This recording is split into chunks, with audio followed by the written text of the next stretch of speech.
এর আগে দেখেছিলাম একটা গান। এবার প্রথমটা বলেছিল যে এটা হচ্ছে সংস্কৃতি, এটা উনি ওনার অধিকারের মধ্যে পড়ে।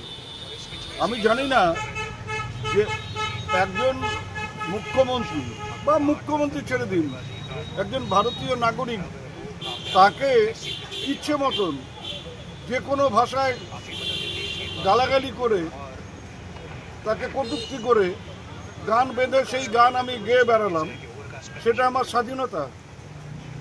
এই যদি স্বাধীনতা হয় তাহলে এমনও তো হতে পারে যে অনেক যুবক মনে করতে পারেন যে এই গায়ককে ওই গান শোনার পরে ল্যাম্পপোস্টের সাথে বেঁধে পেটানো সেটাও সেই যুবকদের স্বাধীনতা, সেটাও তারা মনে করতে পারেন।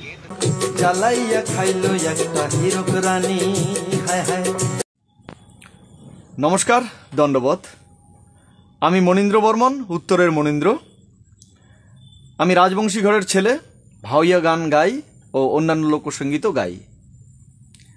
ইদানিং সময়ে আমার রচিত কিছু গান সোশ্যাল মিডিয়ায় প্রচুর ভাইরাল।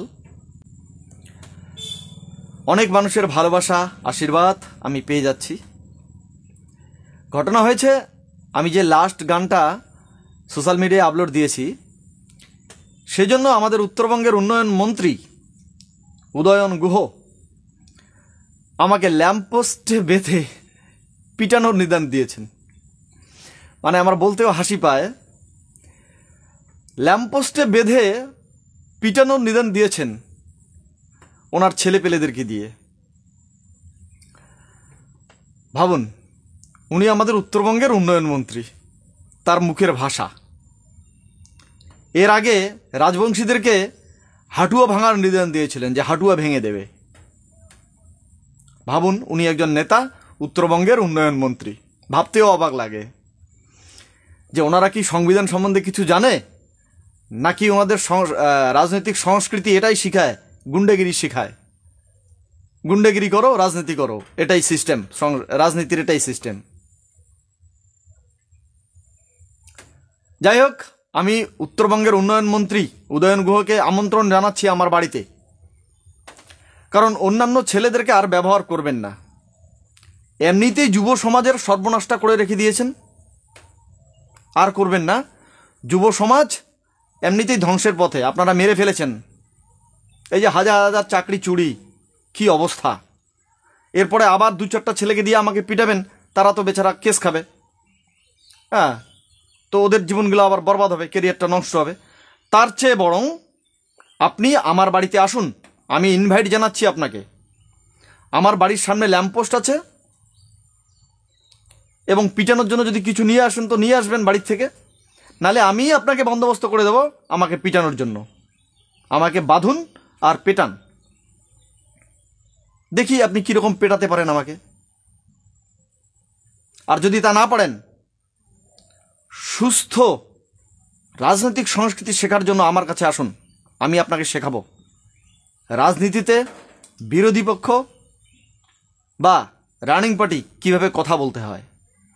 আমি আপনাকে রাজনৈতিক পাঠ শেখাতে চাই, আপনাকে ভাষা শেখাতে চাই, কিভাবে কথা বলতে হয়। কোনো কিছুর বিরোধিতা করলে তাকে পিটাতে হবে, ল্যাম্পপোস্টে বেঁধে এ সমস্ত কথা বলতে হয় নাকি?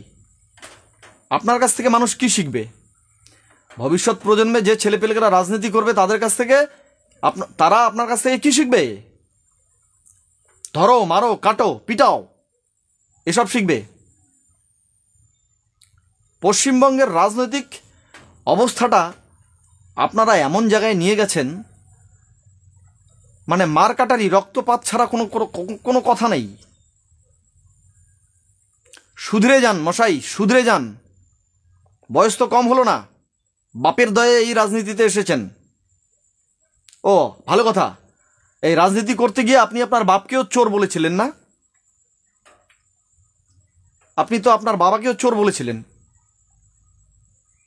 তো আর কত, বয়স হয়েছে, এবার শুধরান, ভালো থাকার চেষ্টা করুন, ভালোভাবে কথা বলা শিখুন, তাহলে মানুষ আপনার সাথে থাকবে। নইলে সামনের দিনে ছুঁড়ে ফেলবে, ছুঁড়ে। ধন্যবাদ আমার শ্রোতা বন্ধুদেরকে, আপনারা আমাকে সাপোর্ট দিন এবং আমার এই উচিত কথার গানগুলোকে দিকে দিকে ছড়িয়ে দিন, আর এদের আসল রূপটাকে মানুষের সামনে মানুষ যাতে জানতে পারে, শুনতে পারে, সেজন্য সাহায্য করুন। গানটাকে শেয়ার করুন, প্রচুর পরিমাণে শেয়ার করুন। এদের আসল রূপটা মানুষের সামনে আসা খুব জরুরি। ধন্যবাদ, নমস্কার, দণ্ডবোধ। আবার গান লিখব, আবার গান গাইব চাচা ছলায়। এত কিছু শুনলেন উত্তরবঙ্গের মন্ত্রী উদয়ন গুহর কাছ থেকে, এবং তিনি ল্যাম্পপোস্টে বেঁধে মারার নিদানও দিলেন উত্তরবঙ্গের বিশিষ্ট শিল্পী এবং প্রতিবাদী শিল্পী মনীন্দ্র বর্মনকে। তো আপনারা শুনলেন যেমন করে উত্তরবঙ্গ উন্নয়ন মন্ত্রী তিনি বললেন, ঠিক তার বিপরীতে মনীন্দ্র বর্মন তিনি যে তার জবাবে বললেন, এবং তিনি রাজনীতি কেমন করে করতে লাগে, সুস্থ ভাষার রাজনীতি তিনি কিন্তু বললেন যে আমার কাছে শিখতে হবে, আমি শেখাবো। তো আপনারাও কমেন্টে জানাবেন যে সত্যি কি এই মনীন্দ্র বর্মনের কাছে রাজনীতি শেখার আছে উন্নয়ন মন্ত্রী উদয়ন গুহর। কেননা আমার ব্যক্তিগত মতে কিন্তু এরকমটাই মনে হয় যে সত্যি আমরা উত্তরবঙ্গ উন্নয়ন মন্ত্রী উদয়ন গুহরও বক্তব্য শুনলাম। তিনি যে ভাষায় বললেন যে এই মনীন্দ্র বর্মন যেভাবে গান লিখেছেন, যেভাবে গান বলেছেন, যে ভাষায় গান বলেছেন, সেটা যদি তার সাংবিধানিক অধিকার হয়ে থাকে, তাহলে আমাদেরও কিছু দলের ছেলেরা আছে যাদের আবেগ আছে, মমতা ব্যানার্জিকে ভালোবাসেন, তারা যদি তাকে ল্যাম্পপোস্টে বেঁধে মারে, লাঠিসোঁটা করে, সেটাও তাহলে তাদের ব্যক্তিগত বা সেটাও তাদের স্বাধীনতা। কি সুন্দর নিদান। আর এই সমস্ত নিদান শুনেই আমরা বিগত দিন থেকে দেখে এসেছি যে পার্টিতে অনেক এরকম আবেগওয়ালা বুদ্ধিহীন ছেলেরা থাকেন, সব পার্টিতেই থাকেন, ঘরে সংসারে থাকেন, গ্রামে থাকেন, আপনারা নিজের এরিয়ায় দেখবেন থাকে 2-4 জন। তো সেই জায়গায় যদি সেই ছেলেদের স্থান এরকম পার্টিতে হয়, আর মন্ত্রী যদি এই ধরনের কথাবার্তা বলে, তাহলে সেই এরিয়ায় কতটা শান্তি থাকতে পারে আইডিয়া করতে পারেন? কি বললাম বুঝতে পারলেন তো? কিন্তু তার উল্টো দিক থেকে একজন শিল্পী এবং শিক্ষিত মানুষের যে ভাষা, মনীন্দ্র বর্মন ওনার ভাষা দেখলেন কি শান্তিপ্রিয় ভাষা। তিনি নিজেই বললেন যে ছেলেদের কেন পাঠাবেন, এমনিতেই 26,000 চাকরি গেছে, তার মধ্যে যুব সমাজের যা হাল, তো সেই ক্ষেত্রে আবার যুবকরা আসবে আমাকে মারতে, তারা কেস খাবে, তাদের জীবন নষ্ট হবে। একদম ঠিক বলছে। কারণ এর আগে যে পার্টি ছিল, যে শাসন ক্ষমতায় ছিল, প্রায় 15 বছর হয়ে গেল, সেই সময় এইরকম নেতারাই ভাষণ দিয়েছিলেন, এবং এই নেতাদের ভাষণেই আসক্ত হয়ে কিছু যুবক সেই সময় মারধর করেছিলেন। এখন তারা আমাদের কাকুর বয়সে, তারা এখনও কোর্টে যাচ্ছেন, আমরা দেখতেছি, নিজেদের এরিয়ায় দেখবেন। সেই জিনিস মাথায় রেখে আজকের দিনে এই শিল্পী বলছেন যে আপনি নিজে আসুন, সাথে লাঠিসোঁতা নিয়ে আসুন মারার জন্যে, নাহলে আমি জোগাড় করে দেব, আমার বাড়ির কাছেই ল্যাম্পপোস্ট আছে, আপনি আসুন। এবং তার সাথে সাথে ওনাকে চ্যালেঞ্জও জানান, এক প্রকার চ্যালেঞ্জ, যে সুস্থ রাজনীতি কীভাবে করতে লাগে আমার কাছে শিখতে হবে, আমি শেখাবো। এবং তিনি এও বলেন যে আগামীতে এরকমই আরও প্রতিবাদী গান তিনি লিখবেন এবং বলবেন। তো আপনারা সকলেই গান তো শুনেছেন, গানের ভাষায় এতটা কি খারাপ ছিল?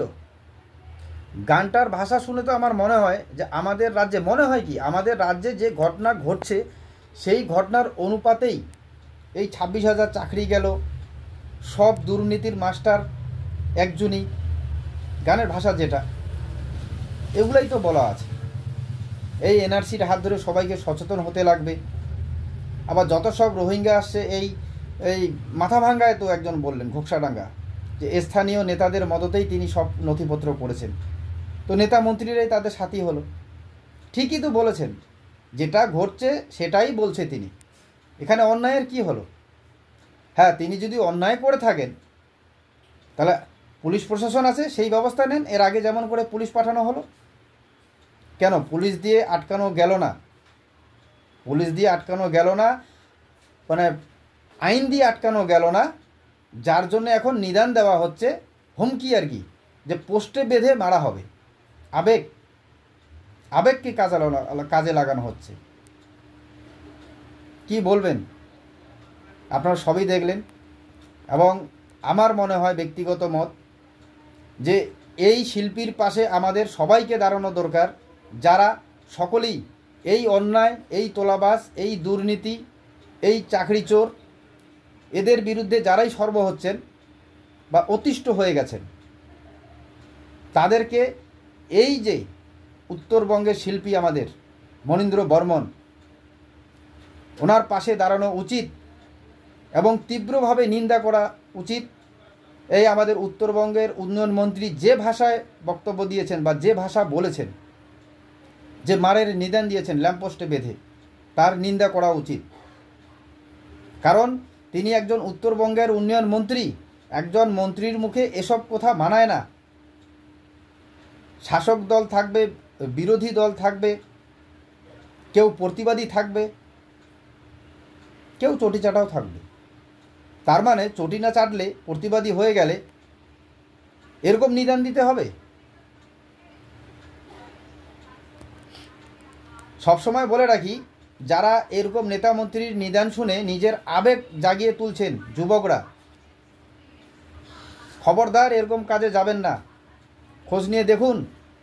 এই যে মনীন্দ্র বর্মন বললেন যে ঠিক সময়ে উনি ওনার বাবাকেও বলেছিলেন চোর, এর রাজনৈতিক ক্যারিয়ার ঠিক রাখার জন্যে। আগে তিনি কি দল করতেন? ঠিক যখন তৃণমূল চলে আসলো, ঠিক শুরু করে ঢুকে গেলেন। আজকের দিনে উনি উত্তরবঙ্গ উন্নয়ন মন্ত্রী। আরে ওনার পিছনে, সামনে পিছনে তো অনেক সিকিউরিটি।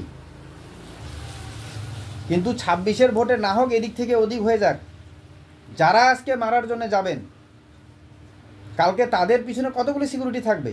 সাধারণ মানুষ, যুবকদের কথা বলছেন। যুবকদের এখনো অনেক ভবিষ্যৎ বাকি।